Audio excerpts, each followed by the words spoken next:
बड़ी भयंकर बात है, बड़ा डरने वाली बात है। इसलिए हम डरते और कांपते रहें उसके सामने जो पवित्र है। हालेलुया। कहीं वो हमें जांचने पर ना आ जाए, कहीं हम उसकी नजर में इस निकम्मे पेड़ की तरह, इस पाखंडी पेड़ की तरह ना निकल जाए कि हमारा जिंदगी खत्म हो जाए, हमारे जीवन श्रापित हो जाए।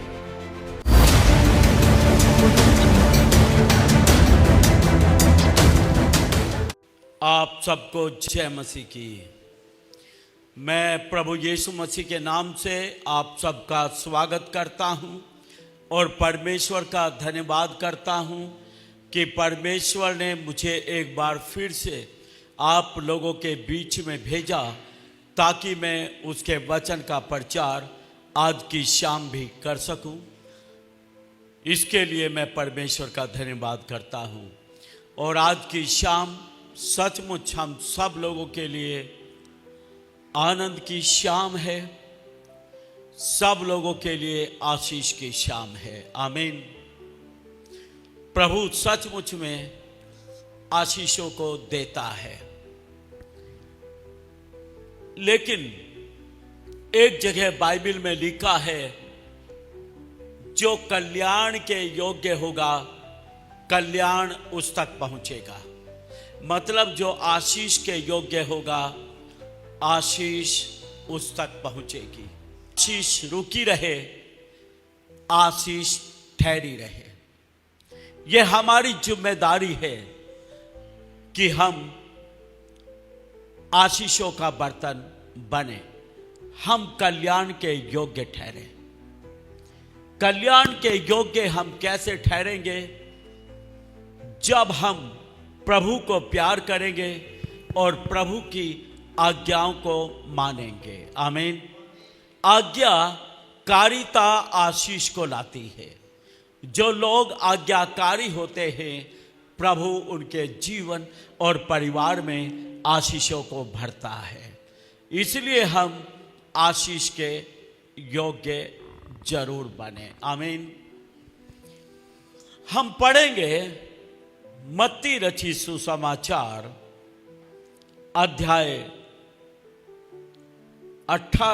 अध्याय 21 उसका 18 से लेके 20 तक पढ़ेंगे। मत्ती अध्याय 21 उसका 18 से लेकर 20 तक। हालेलुया। भोर को जब वह नगर को लौट रहा था तो उसे भूख लगी।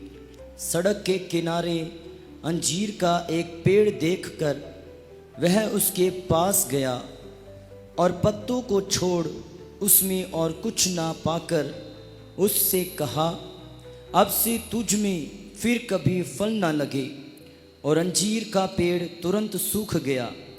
यह देखकर चेलों को अचंभा हुआ और उन्होंने कहा, यह अंजीर का पेड़ तुरंत कैसे सूख गया? आमीन।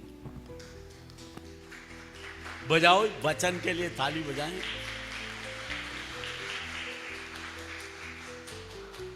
यीशु मसीह कहीं एक जगह से दूसरी जगह जा रहा था।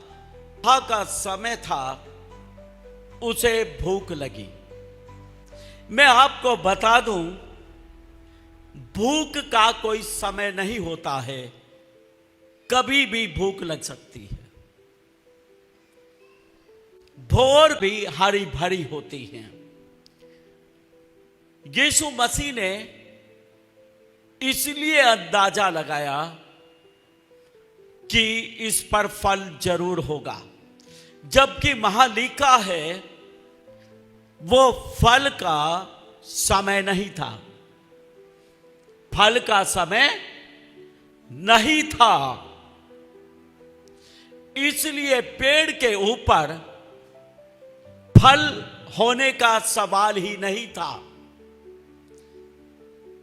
लेकिन यीशु मसीह ने पेड़ के पास जाकर हाथ लगाकर पत्तियों को हटा हटाकर अच्छे से देखा, लेकिन वहां पर कोई फल नहीं मिला। और जब यीशु मसीह ने देखा इस पर कोई फल नहीं, यहां पर धोखा हुआ है, तो यीशु मसीह ने उसे श्राप दिया कि आज के बाद तुझ पर कोई फल ना लगे, तू सूख जाए।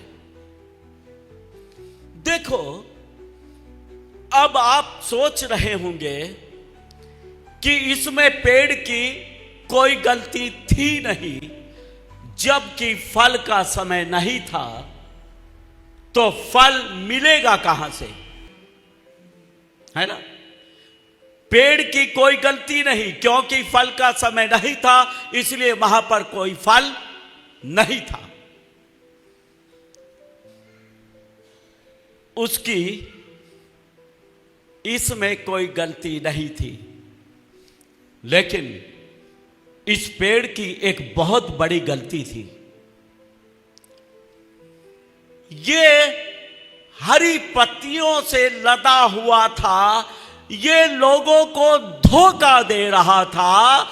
ऐसा लग रहा था जैसे इसके ऊपर बहुत सारे फल लगे हुए हों। इसके इस धोखे के कारण यीशु मसीह को गुस्सा आया और उसने इस पेड़ को श्राप दिया कि तू सूख जा और तेरे ऊपर कभी कोई फल ना आए। और लोगों ने देखा, शाम को जब वापस आए उसके चेले, तो शाम तक वो पेड़ सूख चुका था। और उन्होंने यीशु मसीह से कहा, प्रभु ये देख, जिस पेड़ को तूने श्राप दिया था वो सूख चुका है, एक ही दिन में सूख चुका है। कितने दिनों तक धोखा देता रहा? बड़े दिनों तक, बड़े दिनों से पत्तियां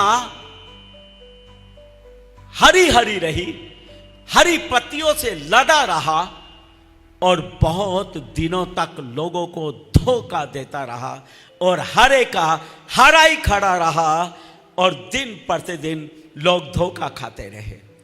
लेकिन एक दिन जब यीशु मसीह आया, उसने इस पेड़ को जांच लिया कि ये वैसा नहीं है जैसा अपने आप को दिखाता है। इसलिए यीशु मसीह ने श्राप दे दिया कि जब तू धोखेबाज है तो तू सूख जा, तू खत्म हो जा। मैं आपको बताना चाहता हूं, आप जैसे हैं वैसा ही दूसरों को दिखाएं।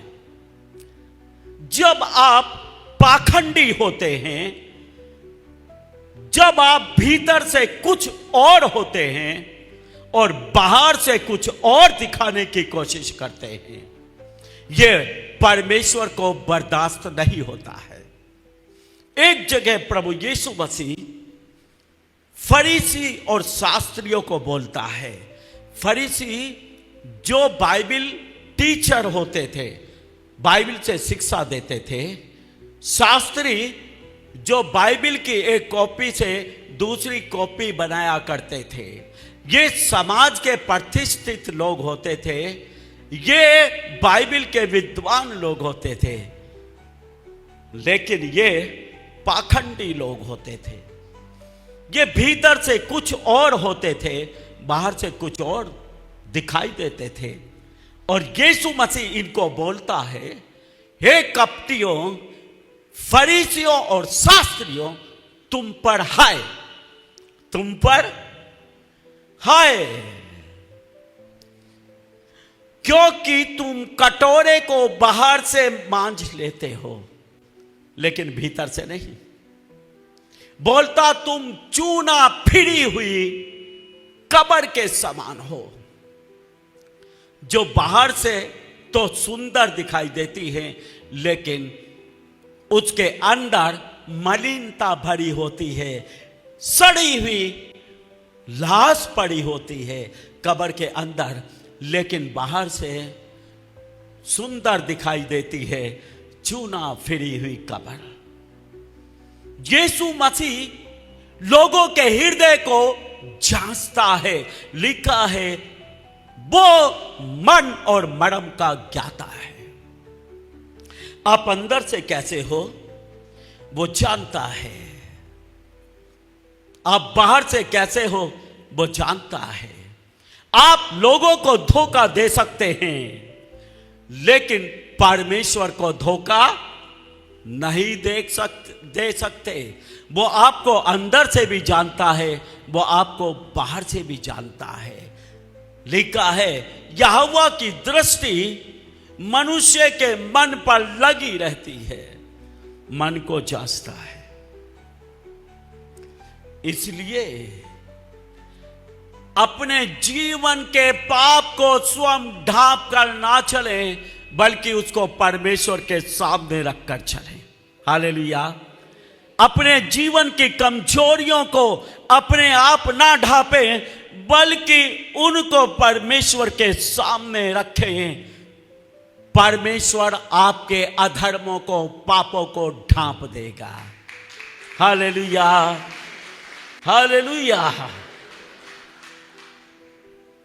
आप